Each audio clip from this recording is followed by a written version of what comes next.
ఓటుకు నోటు కేసులో దర్యాప్తు వేగవంతం చేసింది ఏసీబీ. విచారణకు హాజరు కాకుండా తప్పించుకు తిరుగుతున్న జిమ్మిబాబుతో పాటు మత్తయ్యల ఆచూకీ కోసం ఆరా తీస్తున్నారు ఏసీబీ అధికారులు.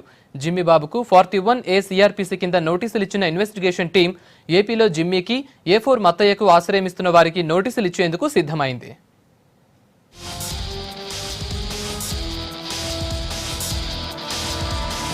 ఓటుకు నోటు కేసులో విచారణ స్పీడప్ చేసింది దర్యాప్తు సంస్థ. ఇప్పటికే ఈ కేసులో ప్రిలిమినరీ ఛార్జ్షీట్ దాఖలు చేసిన ఏసీబీ అధికారులు మరికొందరిని విచారించి సప్లిమెంటరీ ఛార్జ్షీట్ ఫైల్ చేసేందుకు రెడీ అయ్యారు. ఇప్పటికే రేవంత్ రెడ్డి సహా 4 నిందితులను అరెస్ట్ చేసిన ఏసీబీ కేసులో 4వ నిందితుడు మత్తయ్య, మరో వ్యక్తి జిమ్మిబాబుల ఆచూకీ కోసం ఆరా తీస్తోంది.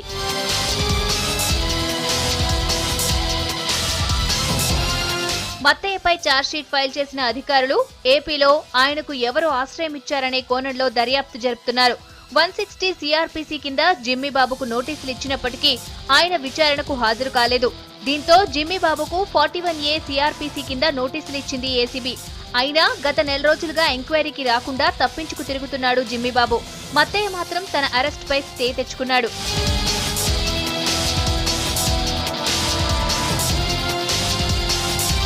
కేసులో బలమైన సాక్ష్యాధారాలను సేకరిస్తున్న ఏసీబీ అధికారులు జిమ్మిబాబుతో పాటు మత్తయ్యకు ఏపీలో ఆశ్రయం ఇచ్చిన వారిపైన ఆరా తీశారు. నిందితులకు సహకరించిన వారు కూడా నేరస్తులే అంటున్నారు అధికారులు. వారికి కూడా నోటీసులు ఇచ్చేందుకు రంగం సిద్ధం చేశారు. ఏపీలోని కొందరు పోలీస్ అధికారులతో పాటు ఆశ్రయం ఇచ్చిన వారికి నోటీసులు ఇచ్చి వివరణ తీసుకునేందుకు ఏసీబీ అధికారులు సిద్ధమైనట్టు తెలుస్తోంది.